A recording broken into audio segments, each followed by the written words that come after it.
সত্যের উপরে অটল থেকে আল্লাহর খোঁজ কিভাবে পেলেন? সূরা আনআম ৭৪ থেকে ৭৯ নম্বর আয়াত আল্লাহ সুবহানাহু ওয়া তাআলা বলেন, মহান আল্লাহ বলেন, وَإِذْ قَالَ إِبْرَاهِيمُ لِأَبِيهِ آزَرَ أَتَتَّخِذُ أَصْنَامًا آلِهَةً إِنِّي أَرَاكَ وَقَوْمَكَ فِي ضَلَالٍ مُبِينٍ।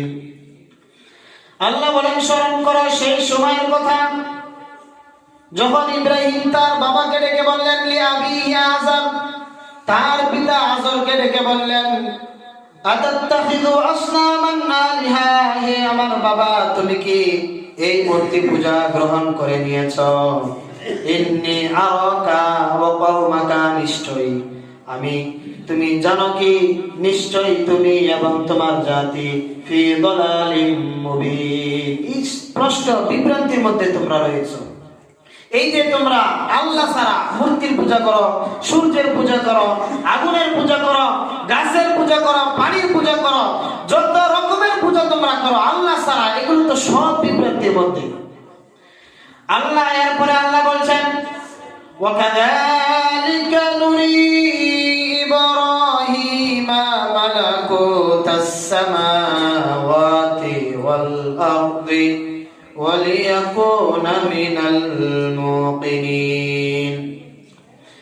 এরপরে আল্লাহ বলেন, এভাবে আমি ইব্রাহিমকে আকাশ পরিচালনা, জমিন পরিচালনা ব্যবস্থা স্বচক্ষে তাকে দেখিয়েছি, ওয়ালিয়াকুনা মিনাল মুকিনিন, যাতে সে দৃঢ় বিশ্বাসীদের অন্তর্ভুক্ত হতে পারে। এই জন্য আমি আল্লাহ ইব্রাহিমকে ইব্রাহিমকে আকাশ জমিন পরিচালনা ব্যবস্থা যা কিছু আছে সব কিছু আমি আল্লাহ ইব্রাহিমকে দেখিয়েছি, সব দেখিয়েছি।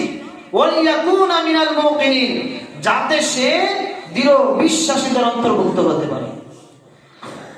এখানে একটি বিষয় হলো, এই যে শুনতেছেন, শোনার মধ্যে একরকম বিশ্বাস আর চোখে দেখা এর মধ্যে আরেক রকম বিশ্বাস।